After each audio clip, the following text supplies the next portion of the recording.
জাকসু নির্বাচনের ভোট গ্রহণ শেষে চলছে গণনা। এ বিষয়ে সবশেষ খবর জানাতে সিনেট ভবনে আছেন আমাদের সহকর্মী শাহিদুজ্জামান সাকিব। সরাসরি তার সঙ্গে আমরা যুক্ত হচ্ছি।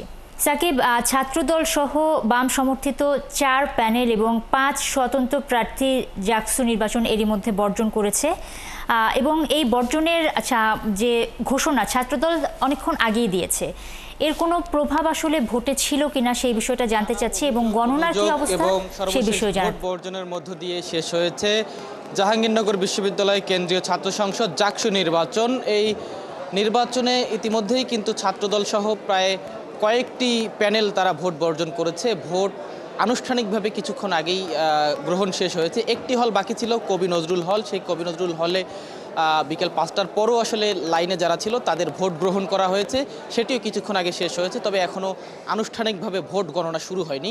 আমরা রয়েছি এখন সিনেট ভবনে, যেখানে ভোট গণনা এবং গণনা শেষে যেখান থেকে ফলাফল জানানো হবে। এখানে ইতিমধ্যেই কিন্তু সবগুলো কেন্দ্র থেকে ব্যালট বাক্সগুলো নিয়ে আসা হচ্ছে। এখনও পর্যন্ত কয়েকটি কেন্দ্রের ব্যালট বাক্স এখানে নিয়ে আসা বাকি। একটু ভোট কতগুলো পড়লো সেটি যদি একটু বলি হলগুলো ধরে ধরে। মাওলানা ভাসানী হল, সেখানে 384টি ভোট কাস্ট হয়েছে, অর্থাৎ সেখানে ভোট কাস্ট হওয়ার হার 74.7%। রবীন্দ্রনাথ ঠাকুর হলে সেটি 74.5%। আলবিরুনি হল, সেখানে 210টি ভোটের মধ্যে পড়েছে 153টি ভোট। এছাড়া শহীদ সালাম বরকত হল, সেখানে 224টি ভোট পড়েছে। তাজউদ্দিন হলে 947টি ভোটের মধ্যে সেখানে 800+ ভোট পড়েছে। শেখ মুজিব হল, সেখানেও 522টি ভোটের মধ্যে 381 ভোট পড়েছে, অর্থাৎ 73% ভোট পড়েছে। শেখ হাসিনা হলে সেটি 532টি ভোটের মধ্যে 279টি ভোট পড়েছে। ভোট গ্রহণের হার সেখানে কিছুটা কম। রোকেয়া হলে 955টি ভোটের মধ্যে পড়েছে 680টি। প্রীতিলতা হলে 999টি ভোটের মধ্যে পড়েছে 286টি। বঙ্গমাতা হলে 571টি ভোটের বিপরীতে ভোট কাস্ট হয়েছে 338টি।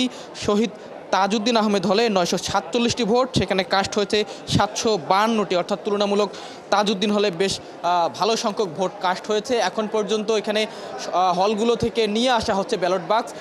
কবি নজরুল হলে যেহেতু কিছুক্ষণ আগেই ভোট গ্রহণ শেষ হয়েছে, সেটিও নিয়ে আসা হবে এবং অন্যান্য যেসব হলের ব্যালট বাক্স নিয়ে আসা হয়নি সবগুলো নিয়ে আসবার পর এখানে ভোট গণনা শুরু হবে।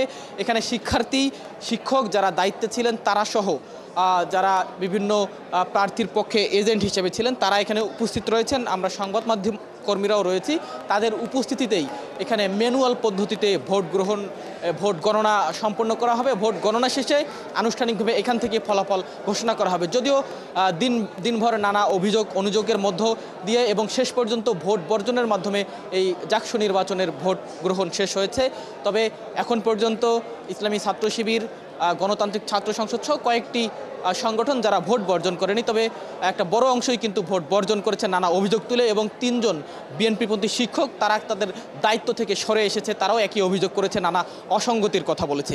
তো এখন পর্যন্ত আমরা এখানে রয়েছি, ভোট গণনা শুরু হয়নি। আনুষ্ঠানিকভাবে ভোট গণনা শুরু হলে এবং এরপর কারা এগিয়ে থাকেন বা কারা কত শতাংশ ভোট পান সেসব আমরা হয়তো পরবর্তী বুলেটিনগুলোতে জানিয়ে দিতে পারবো ধারাবাহিকভাবে। নুসরাত।